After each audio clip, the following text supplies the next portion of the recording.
Hey everybody, I want to talk about being masterfully inactive. A little volatility in the market, people get a little antsy. So we're going to talk about this and how it affects each phase of life. So let's start with the roller coaster of emotions that some people, not all, some people go through. So, you throw some money in the stock market, it starts going up. So glad I invested. Wow, this is great. Where my money is growing. I don't have to earn money to make money. This is all neat. You learn this early in life, hopefully, and you find that little rush, and then you get the overconfidence. You start saying weird, crazy things like, maybe I should borrow some money and throw it in the stock market. Not necessarily the great idea, but the idea is the overconfidence. Oh, it just keeps going up. And then you gotta hit that peak and okay, I shouldn't get ahead of myself. I'll calm down. I'm not gonna go borrow money and throw it in the stock market. And then things start going down a little bit. Oh, maybe I should call my advisor. Okay. And then I learn, okay, it's a long-term goal. I gotta look at this in the long term.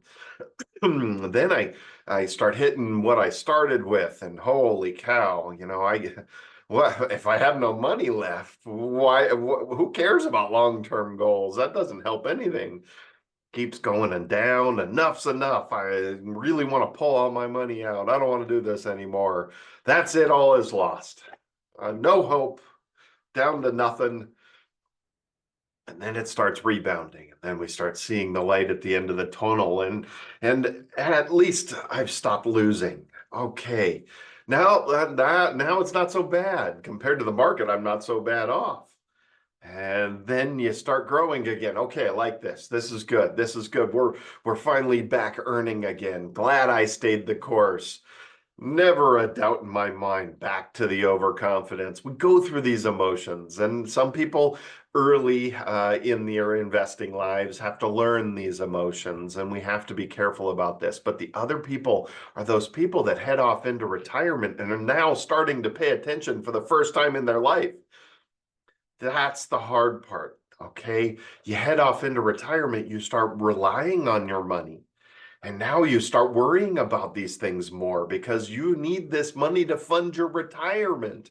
And so these emotions can actually be exacerbated. They can be worse. And we have to recognize this. It's normal. We go through this roller coaster when we have money in the stock market. It's still been a fantastic place to build wealth without question. So we have to understand that being inactive is the trick to the stock market.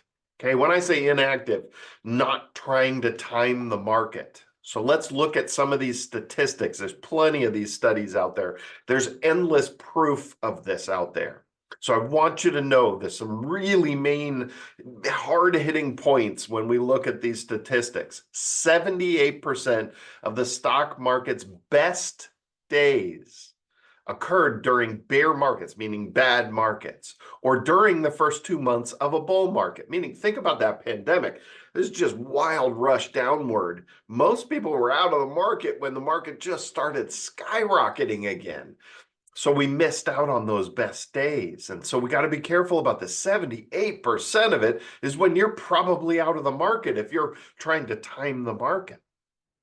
If you missed the market's 10 best days in the past 30 years, that's 10 days out of 30 years worth of days, your returns would have been cut in half.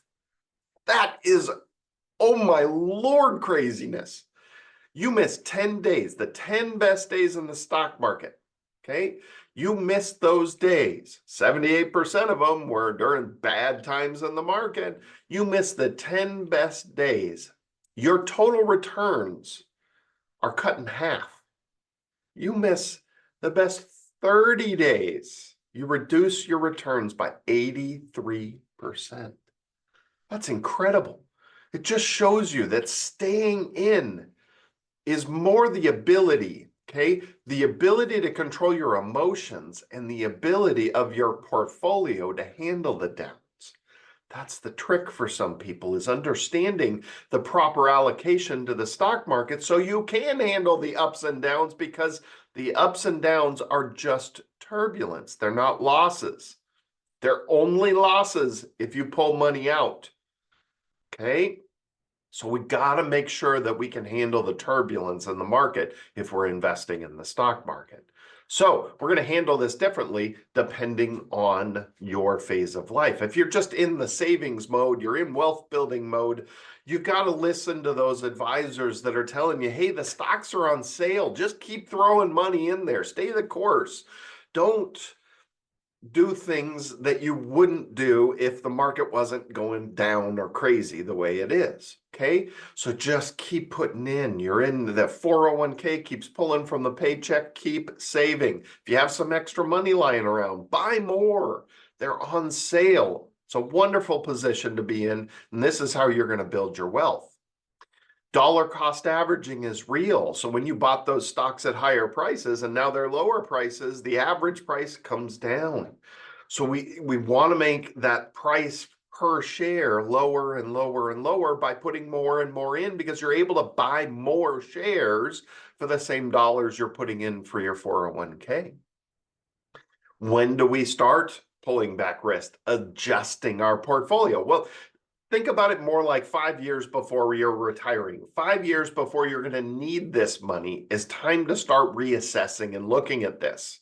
But you want to do that during stability. You don't want to make rash decisions when the market's not doing well. So when you're in markets of stability or just going up and everything's fine, woohoo, yay, overconfidence, right? We want to reassess our risk, and we need to start adjusting the portfolio when we're of sound mind, not when we're in panic mode. Masterfully inactive, right? All right, so now for those of you that are in retirement, we're going to treat it a little differently. So in this case, only allocate what you can keep in the market. Now, I've seen some people that put, 90% of their money in the stock market and keep 10% in cash. The calculation is some 2, 3, 4. I've seen people with 5 years worth of cash. Look, that is one way to handle it. I find it very inefficient, and it can be effective. So you got half of it done. You want it efficient and effective, not inefficient, but effective. All right. So here's the thing. We want to make sure we have the proper allocation for the situation. Okay. And how do we do that? Well, everybody's in a different situation. We have to look at your income, your budget, your need for your money. Okay.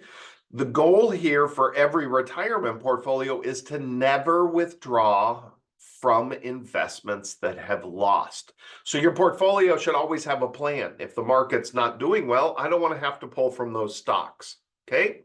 Traditionally, that's why those old school advisors, they just put stocks and bonds in there. And theoretically, they were going to pull from bonds, but they started realizing that it's too hard to figure out which one to pull from. It never really worked out anyways. So you need to have a safe portfolio with a plan for liquidity annually, and you need to have your stock portfolio. Okay. These are two separate portfolios. So when you need money, you reach in and take it out of the portfolio that's doing best. And sometimes that means just not losing, right?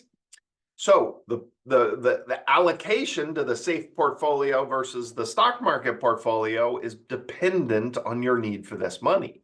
So the greater your withdrawal rate, the greater the effect of volatility, meaning if you need 6% of your portfolio every year, we got to have a less volatile portfolio, which means more stable, safe investments. Whereas if you need 2% from your portfolio, you could be Warren Buffett and have 100% in risk-based investing, because yield like dividends and things like that will certainly come up with your 2% that you need. So you can have more volatility in your portfolio.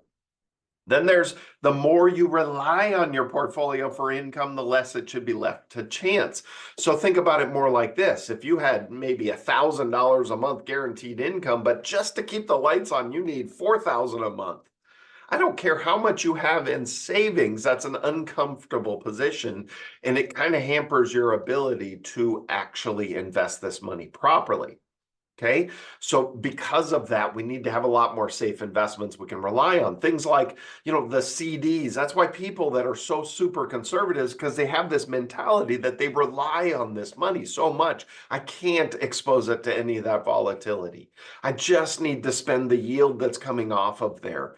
So this is why that mentality occurs. You're better off actually fixing the income and bills situation, so that way you can more properly invest this money. Okay, so masterfully inactive means don't make rash decisions. Okay, understand the position that you're in. Make sure that you understand your contingency plans for when the stock market's down.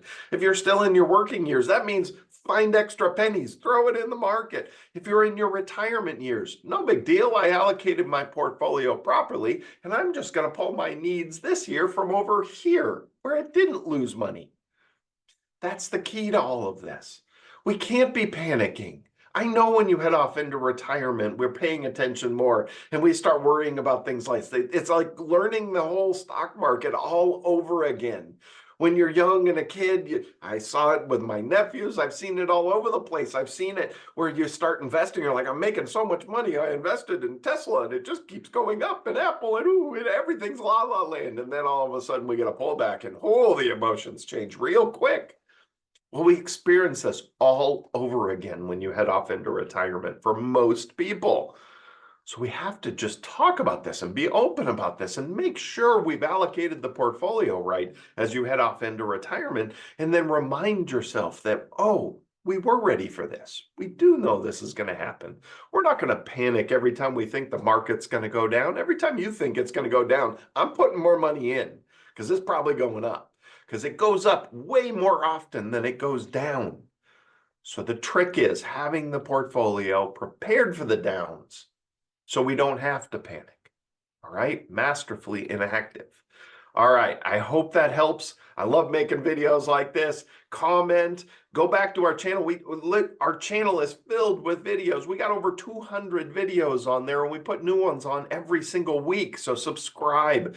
Get the content as it comes out, because it's wonderful, and I hope you enjoy it. Like, subscribe, do all those wonderful things. Give us a call. Visit yourinvestmentcounselor.com if you want to schedule a free 30-minute meet and greet with me. Always happy to get together. Thanks again.